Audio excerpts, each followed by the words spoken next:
We're going to talk about the way that light affects our body. We talked about this a little bit before, where light coming into our eyes affected our circadian rhythm, affected our mood. But today we're going to talk about something that actually goes way beyond our wildest imaginations about how light can actually affect our well-being. So let's jump in. So as we said, we talked about how humans interact with light, and we said that there is a circadian rhythm component to it with our eyes. Today, however, we're going to talk about how our skin and our body and the cells beneath our skin, and specifically a portion of our cells, a organelle inside of our cells called the mitochondria, interact with light. And these are the powerhouses of the cell. This is where we make something called ATP, or adenosine triphosphate. This is the energy of the cell, and it's in every single cell, just about, these little tiny machines that are making this energy. And it's important that we understand why this is important in terms of its interaction with light. So again, let's review a little bit here. Okay, so we've got the mitochondria in the cells. And again, this is really important in terms of making energy for the cell.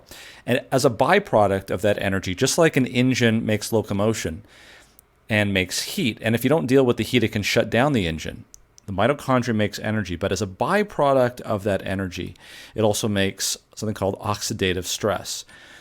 So those reactive oxygen species, these are basically oxygen molecules with extra electrons around them that can damage things. It's like heat in the engine. And if you don't take care of that heat in the engine, or oxidative stress in this case, it's well known to lead to less optimal health. So things like inflammation, cancer, dementia, diabetes, even learning disabilities like autism have been linked to damaged mitochondria. So as it turns out, the body has a way of mitigating or diminishing this damage to the mitochondria in your cells. And there's two systems that are put in place. There's a system that's put in place at night, and there's a system that's put in place during the day. So let's talk about at night. We talked about this the last time we got together, and there's this little gland in the brain called the pineal gland, which makes melatonin. So melatonin, I want you to think of as like the cooling system of an engine. Melatonin is secreted from the pineal gland. It goes through the blood supply. It is taken up by the cells and is transported into the mitochondria, where it cools down the engine there. It's a very powerful antioxidant, and it mops up these reactive oxygen species so that it does not cause oxidative stress. So you can see why it's so important that you sleep at night and that you don't expose your eyes to bright light at night, because all of these things can interrupt melatonin. If you're not getting good melatonin secretion at night, your mitochondria are running hot. There's steam coming out of the engine as they're burning up the hill, and you're putting in overtime. And that's not good for your engine, because we know what happens to engines when they're overstressed and burned out. They seize, and they're no longer any good. And you need good mitochondria. So that's the system at night. What happens, however, during the day? Well, science and scientists and studies are now starting to illuminate, if you will, this topic. And what they're saying is that actually melatonin is produced on site in the mitochondria itself, right where it's needed, due to, and this is the part that they're working out still, due to near-infrared radiation. Near-infrared radiation is a portion of the spectrum that comes from the sun that you get when you're outside. We'll talk a little bit more about that. But where did this come from? It comes from a paper that was published by Scott Zimmerman and Russell Reiter titled Melatonin and the Optics of the Human Body. And this was just published back in 2019. And this is what they said. They said that melatonin is a potent antioxidant molecule. It's produced within the mitochondria in response to sunlight and provides targeted protection of mitochondria from reactive oxygen species. That's really important. Now, this is the hypothesis of this paper, but there are studies that show very clearly that mitochondria make melatonin. And so melatonin that is produced in the mitochondria could be protective against a range of diseases. Some of these diseases sound actually very familiar, like cancer, neurodegenerative diseases like Alzheimer's disease, cardiovascular disease, that's like heart attacks and congestive heart failure, and also diabetes. And it may also have a role in prevention and treatment of Alzheimer's, Parkinson's. This oxidative stress as a proposed mechanism for the beta amyloid accumulation and dopaminergic neuron death, and even COVID-19. We're going to talk about COVID-19 and why sunlight exposure may actually be the key that unlocks the mystery of why some have higher mortality rates with COVID-19. So in this paper, they showed that we used to think that melatonin was a product of the pineal gland, which it still is, but 20 times more actually come from the mitochondria themselves. They say here, quote, "It has now been shown that the mitochondria produce melatonin in many cells in quantities which are orders of magnitude higher than produced in the pineal gland. This subcellular melatonin does not necessarily fluctuate with our circadian clock or release into the circulation system, but instead has been proposed to be consumed locally in response to the free radical density, that's reactive oxygen species, within each cell, in particular in response to near-infrared radiation exposure." They go on, based on an optical and biological review of the literature, it is proposed that near-infrared portion of natural sunlight stimulates an excess of antioxidants in each of our healthy cells, and that the cumulative effect of this antioxidant reservoir is to enhance the body's ability to rapidly and locally deal with changing conditions throughout the day. In this approach, the role of the circulatory melatonin produced by the pineal gland is to provide an efficient method of delivering supplemental melatonin during periods of low cellular activity and solar stimulus to damaged or aging cells in both diurnal and nocturnal animals. While circulatory melatonin may be the hormone of darkness, subcellular melatonin may be the hormone of daylight. So what they're saying here is that melatonin is really the answer both at night and during the day, but the way that you get it is in an opposite way. You have to avoid light at night to get melatonin, and you have to be outside in the sunlight during the day to get the very same molecule. But what exactly is near-infrared radiation? Well, we see that light from the sun that we can see with the visible eye is only about 39% of the energy that's coming from the sun. Just beyond the red near-infrared spectrum is we see this area called near-infrared. And that is the area specifically that is thought to produce the substance of melatonin in the mitochondria. Now notice that these wavelengths that are very, very long, past what we can see in the visible spectrum, are very good at penetrating deep into tissues. I want you to think about it like this. You're pulling up to a stoplight, and those teenagers that are pulling up next to you in their car, blaring their very loud music. What do you hear? You hear the deep frequencies. You hear the long wavelengths, because those wavelengths are very good at penetrating not only their car, but also your car and vibrating the steering wheel. It's the same thing here. These wavelengths can penetrate through clothes.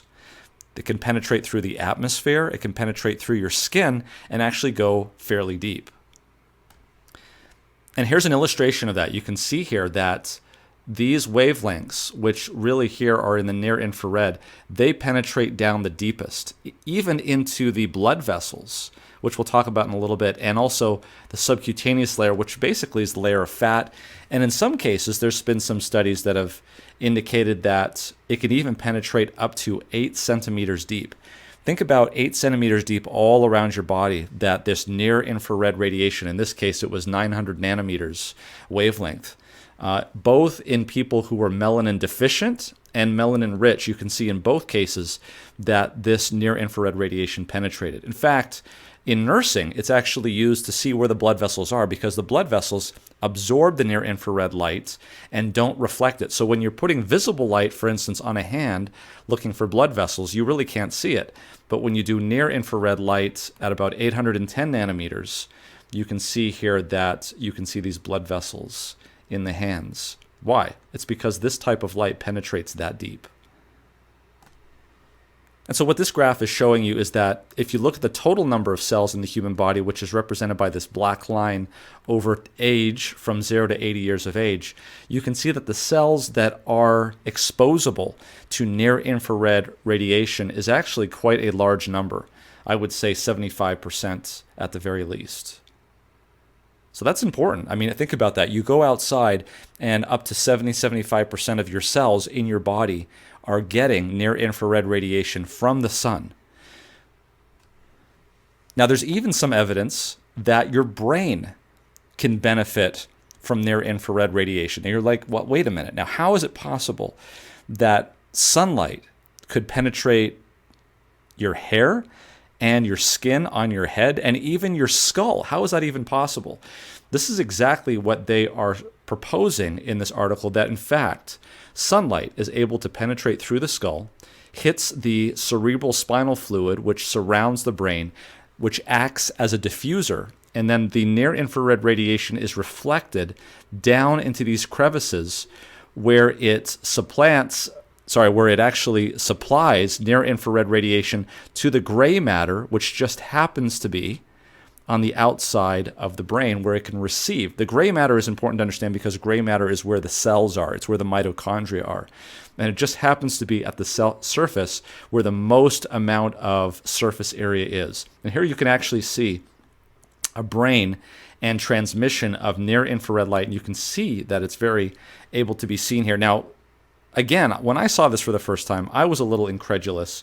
How is it possible that this light can penetrate through the skull? But then I remembered back to medical school, and we used to take light and we would put it on the skin, and as you can see here, it's lighting up the entire frontal sinuses. These are basically cavities inside of the skull. You can see here on a side section, this area right here is one big sinus, and this area here is also a big sinus, such that when you illuminate light here on the front of the face, you can see inside the mouth, light is able to penetrate not only the skin and the bone here through this sinus, but also illuminate the bone and the mucosa on top of the bone here. So as you can see, it's very conceivable and possible that near-infrared radiation could penetrate through bone. And as we'll see later, there may be some benefits to this, at least in some studies.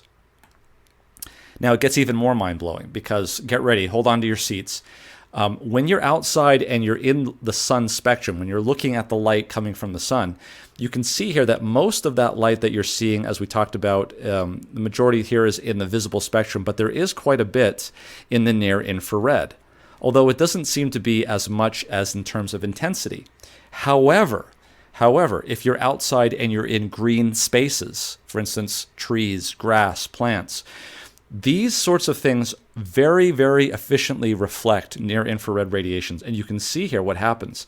There's a huge increase in the amount of near-infrared radiation, so that by the time the light is hitting your eyes when you're outside in green spaces, you're getting a lot more near-infrared light. So the key take home here is that, yes, you need to go outside for near-infrared radiation, but you're going to get a lot more of it if you're in areas that are surrounded by green plants as opposed to a concrete jungle. Now, let me show you some examples of that.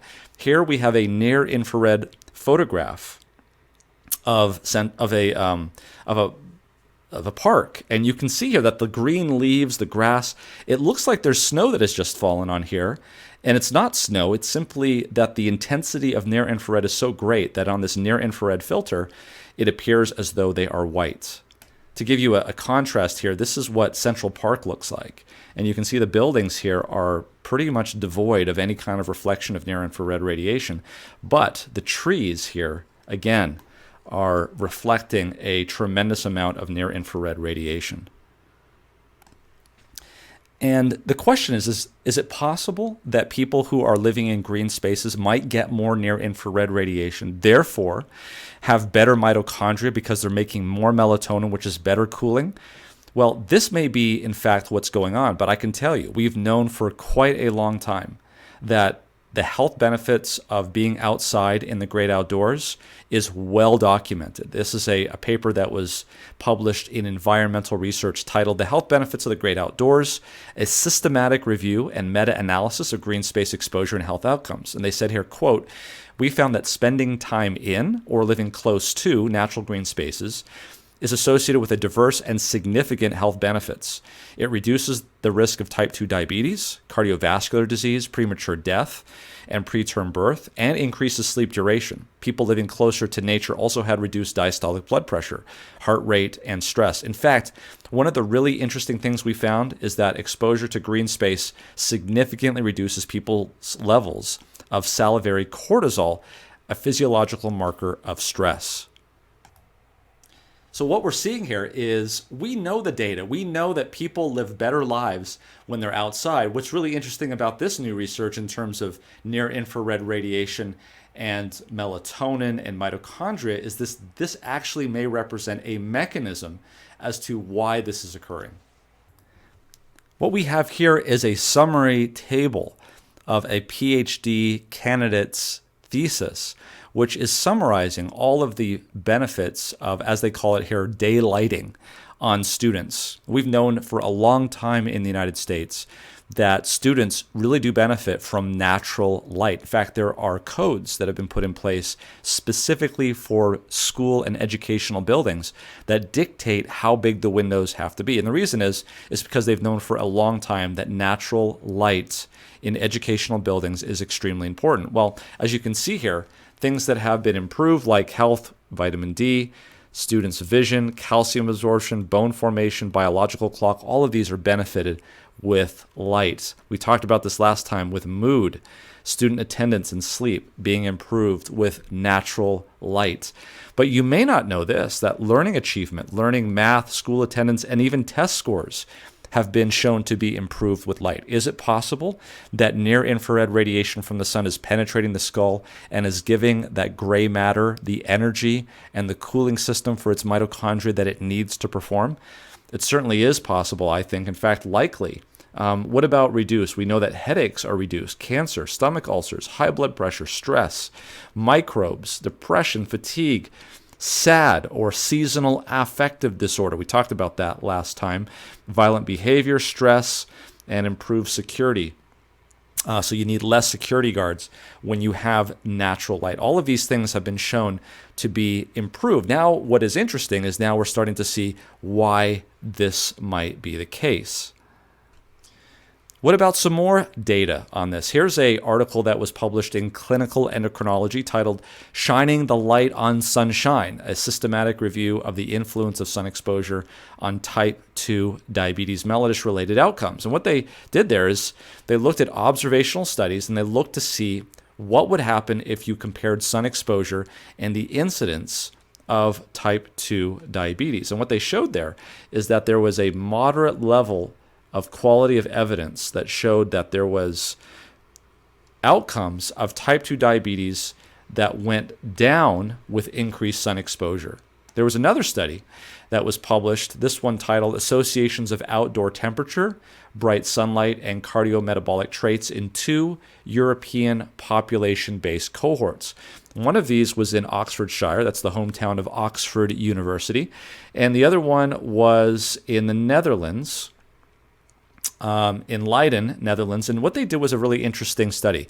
They had people, about 7,000 in the UK and about 6,600 in the Netherlands, go to give blood tests. And these blood tests looked at everything like over diabetes, cardiovascular, and lipids, hypercholesterolemia, hypertriglyceridemia, all of these tests. And what they did was they used weather reports in these 2 cities, and they gathered all the data, and they wanted to see how many days of sunlight were there in the 7 previous days to when somebody randomly gave their blood sample. So they looked at all these blood samples, and they looked back to see how much sun were they exposed to in just the last 7 days. So first of all, realize that we're looking at the effect of sunlight over a 7-day period of time. That's pretty strong, pretty powerful, pretty short term. And what did they find? They found in all of these situations that not only with respect to glucose metabolism, but also lipid metabolism, that there was an association that the more sun there was in the past 7 days, the better overall were the indices in the blood samples that they received from these 2 European countries. But you might be saying, Dr. Schwell, but I was told that you really should not go out into the sun. There's damaging ultraviolet radiation that could give you skin cancer and could burn you and cause problems later on down the road. And that is certainly true in a sense. And here what we're looking at here is the amount of radioactive, if you will, radicals that get produced with the different types of radiation. You can see here in the visible spectrum, and even far beyond in the near infrared, that there's very little in terms of ionizing radiation. The bulk of ionizing radiation is happening here in the ultraviolet A spectrum and the ultraviolet B spectrum. And you should know that this type of radiation really is bountiful between about 10 a.m. in the morning to about 2 p.m. in the afternoon. That's where you're going to see the most of that type of radiation. Also, you should know that whereas this type of radiation over here, near infrared radiation, can very easily penetrate clothes. Okay, it penetrates clothes. This type of radiation does not. So what I would say is that if you wanted to get plenty of near infrared radiation and avoid ultraviolet radiation, I would avoid going out into the sun between 10 and 2. And if you have to, you could always make sure you layer on clothes so that you don't get exposed to too much ultraviolet radiation. However, there's a caveat there, and I would say this, that ultraviolet B radiation, which is right here, is the source of vitamin D.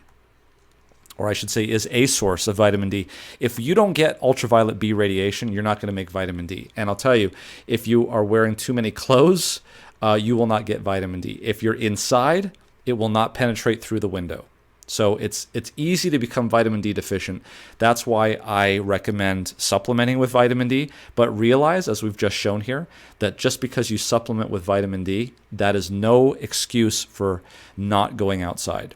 That is not a substitute for getting sunlight. But you may be surprised to say, well, what happens to these people that tend to go out into the sun? Here's a paper that was published called Sun Exposure and Mortality from Melanoma. And what did they find? They found that behaviors that were associated with a decrease in death was high intermittent sun exposure and even sunburn.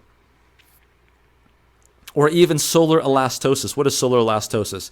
It's basically the sign of sun damage on the skin. They found that those people that actually had evidence of sunlight exposure on their skin had a decreased death rate compared to those that did not. Here's another paper that was published in the Journal of Internal Medicine, titled Avoidance of Sun Exposure is a Risk Factor for All-Cause Mortality, the results of the melanoma in southern Sweden cohort. This is a huge study. 30,000 women in southern Sweden. So these are pretty fair-skinned people generally, and these are not old, 35 to 64. And they were followed prospectively for 20 years. So this is a really good design study. And what they found was that there were, unavoidably, there were about 2,500 deaths over the 20 years that they followed them. And they asked about all sorts of things, including sun exposure risk, sunbathing, tanning salons, etc. Well, what do you think they found? They found that those people that avoided the sun, that's the solid line here, these are sun-avoiding people, they had less mean survival.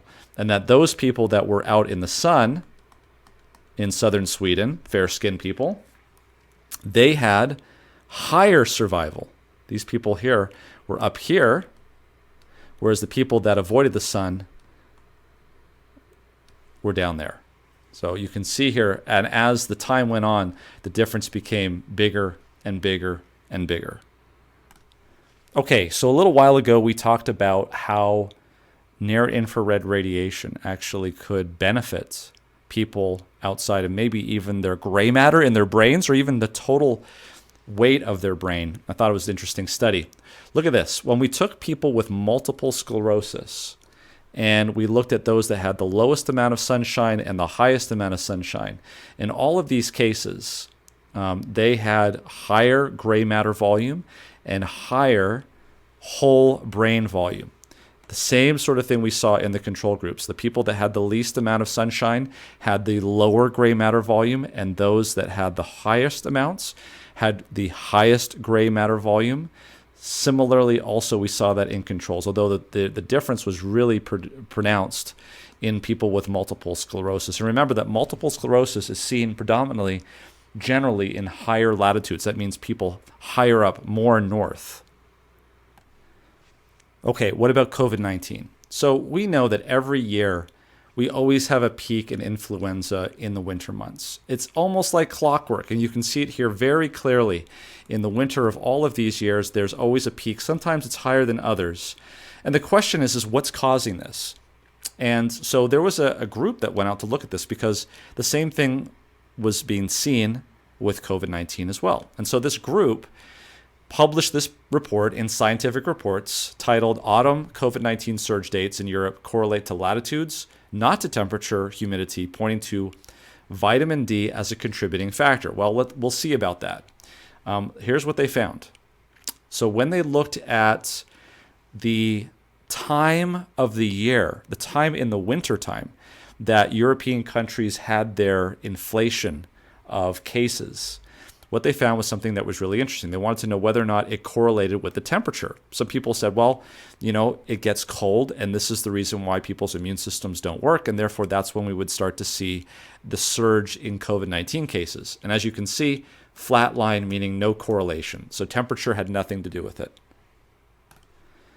And some people said, no, it's the humidity. Humidity is what's causing it to transmit, and that's the reason why. Well, guess what? Correlation, flat line, no correlation whatsoever. However, when they started to look at latitude, in other words, countries in Europe that were the farthest north seemed to get the first inflation rates of COVID. And you can see here Finland here at the bottom, which is pretty high north.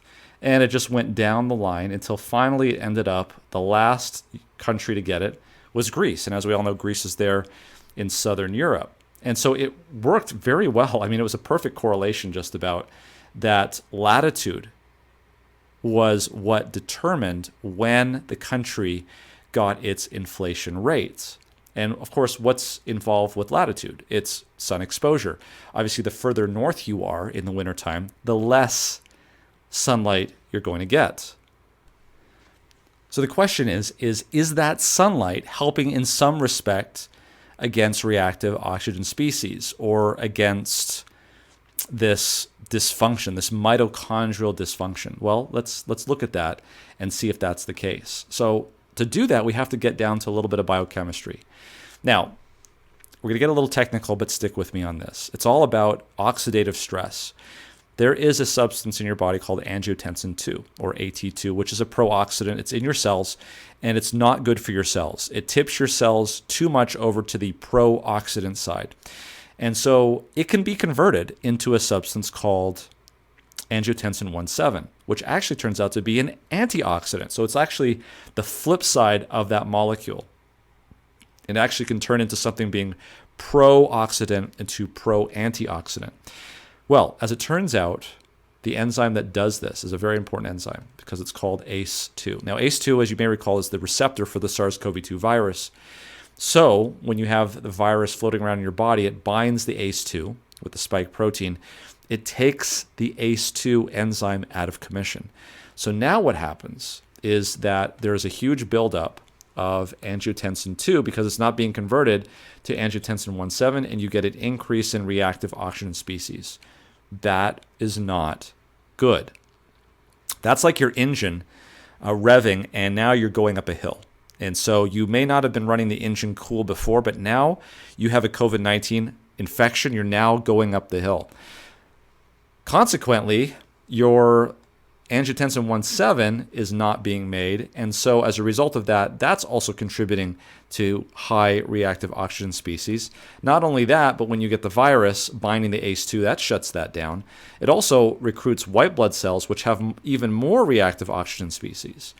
So you can see here is that a COVID-19 infection is going to greatly whack out of balance your oxidative balance in all of your cells that this virus infects. And as it infects more and more cells start to get more and more oxidized and damaged.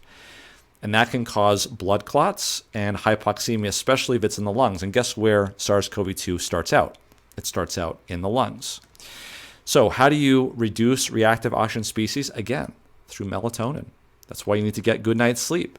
That's why, as we said, you need to be in bed early. You need to shut down the lights so melatonin can do its job. That's why it's so important to get sleep. In fact, recently the American Academy of Cardiology has added sleep to one of those things that you can do to prevent cardiovascular disease. And this is the reason why. What Russell Ryder and Scott Zimmerman are promoting and proposing is that sunshine during the day is making melatonin through near-infrared radiation, and that's going to drop down in a big way this reactive oxygen species and may be beneficial.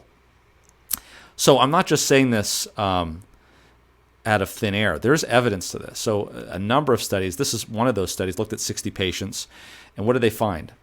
They found that in terms of antioxidants in the human body, that in the control groups, notice what happens to antioxidants in the human body as you get older. It goes down. Notice in every single one of these age groups, if you get infected with COVID, there's a reduction in the antioxidants in your human body. Look at this. What about the amount of oxidative stress? In control groups, you can see that as you get older, there's a huge rise, especially in the 60-plus-year-old group, that oxidative stress goes up. Notice what happens in COVID infections in each one of those groups. It's even higher. What about oxidative damage? So things that get destroyed, damaged, the mitochondria isn't working. Look in the control groups. As you get older, oxidative damage goes up, and in every one of these age groups that have COVID, it's even higher than that. So could this all be vitamin D? We just need to take vitamin D because we get vitamin D from the sun? Well, we know that vitamin D is associated with better outcomes. So here's a study that looks at it really well. I mean, in terms of inpatient survival with people hospitalized with COVID-19, those that had good vitamin D levels had better survival than those that had bad vitamin D levels. And you can see that in multiple studies. So what scientists wanted to do is to figure out, is this really true? Is vitamin D really what's going on? Or could it be something else in the sunlight, like, for instance, near-infrared radiation that might be doing it? So they did an interesting study. They looked at 3 countries, and first they looked at the United States. In the wintertime, in the wintertime, this is important to understand, and what they did was they eliminated the portion of the country where you could actually get vitamin D from the winter sun. Because remember, in the wintertime, the sun is pretty low in the sky. Vitamin D comes from ultraviolet B radiation, which cannot penetrate very well through the atmosphere. And so these people that are living up here in high latitudes, they're still getting sunshine, but they're not getting enough ultraviolet B radiation to get and make vitamin D. So the question was there an increase in survival as you went down in latitude, despite the fact that you weren't getting any vitamin D? And the answer was yes. As you got more and more sunlight, notice what happened to mortality. It dropped, despite the fact that vitamin D wasn't even involved. And then when they saw that, they said, okay, let's look at England and see if that works. Of course, they didn't have to scratch out any areas in England because England is so far north that you can't get enough vitamin D in the wintertime anywhere in England. Nevertheless, what did they find?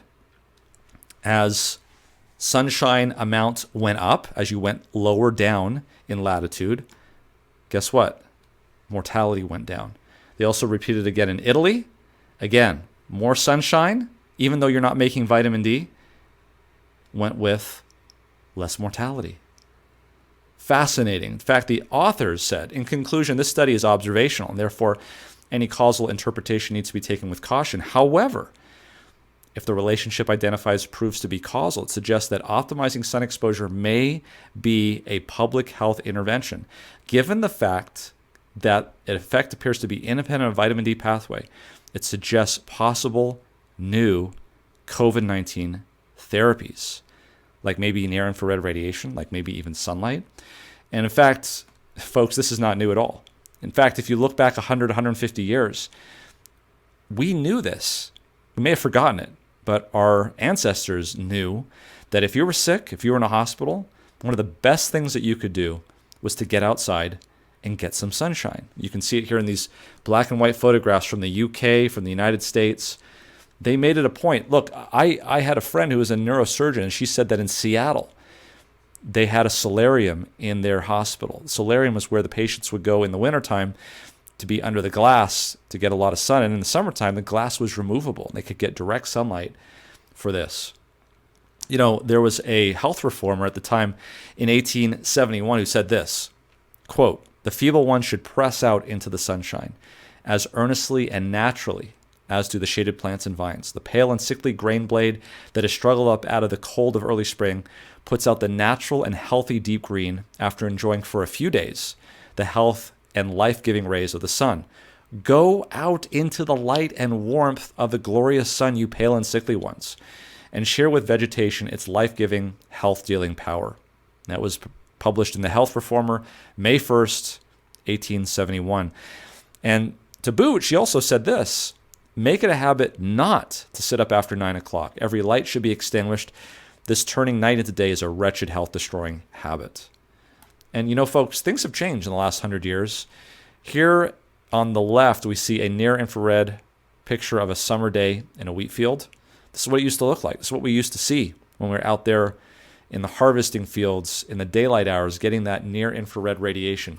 Here on the right, it's completely black because our LED bulbs and our low-E glass prevent very effectively any near-infrared radiation from coming into our offices, our schools, and our homes. In fact, if you look at what's happened over the last 200 years, here in red, we see the amount of near-infrared slowly but surely diminishing down to a minuscule amount. I mean, we used to spend about 50% of our time outdoors in the 1800s.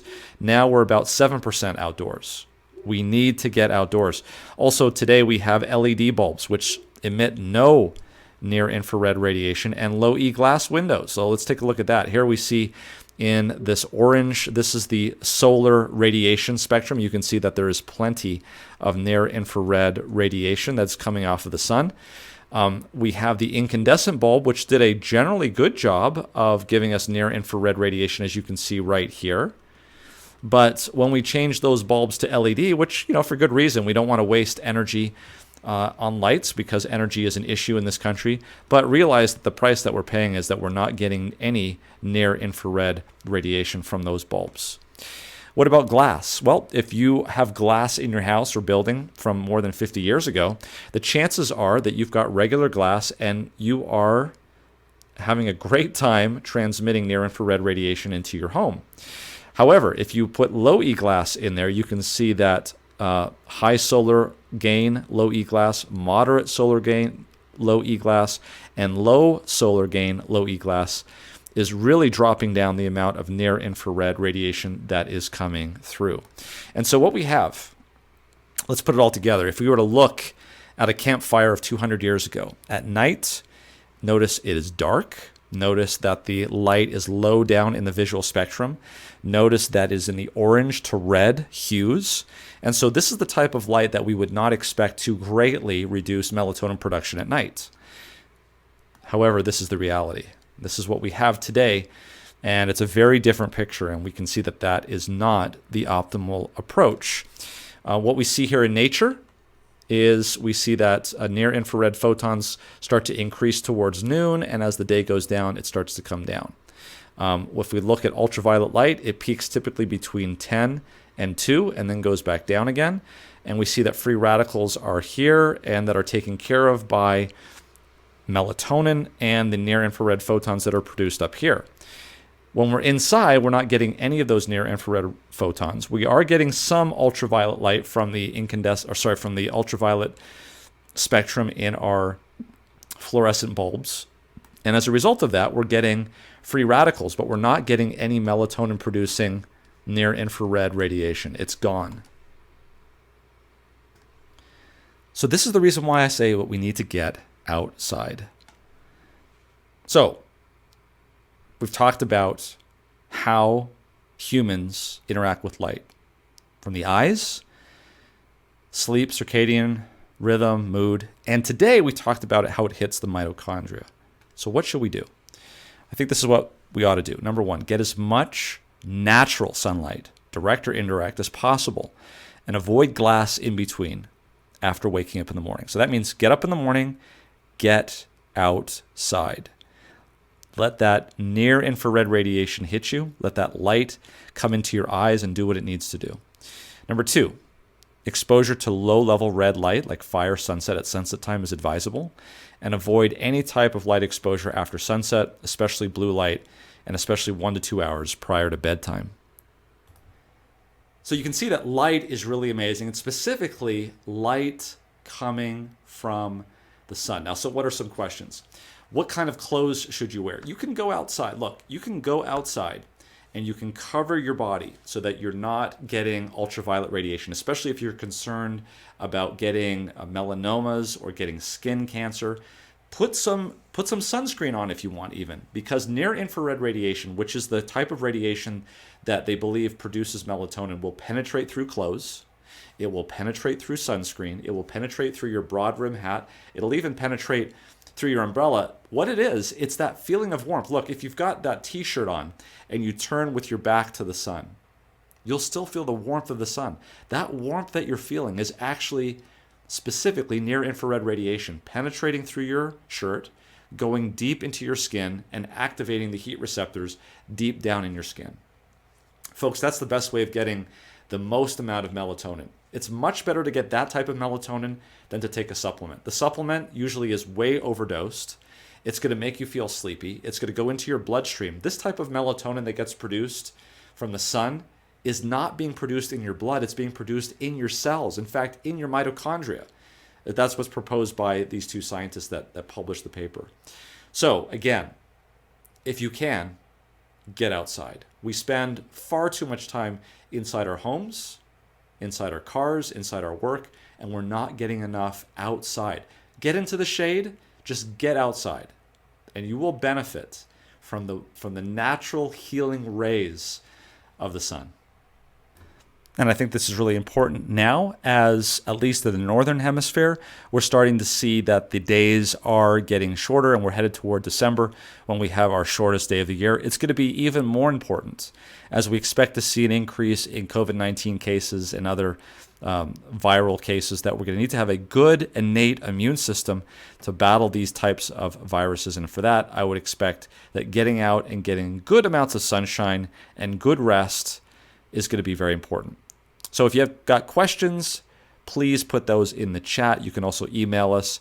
We hope that you have a very blessed week, and thank you for joining us.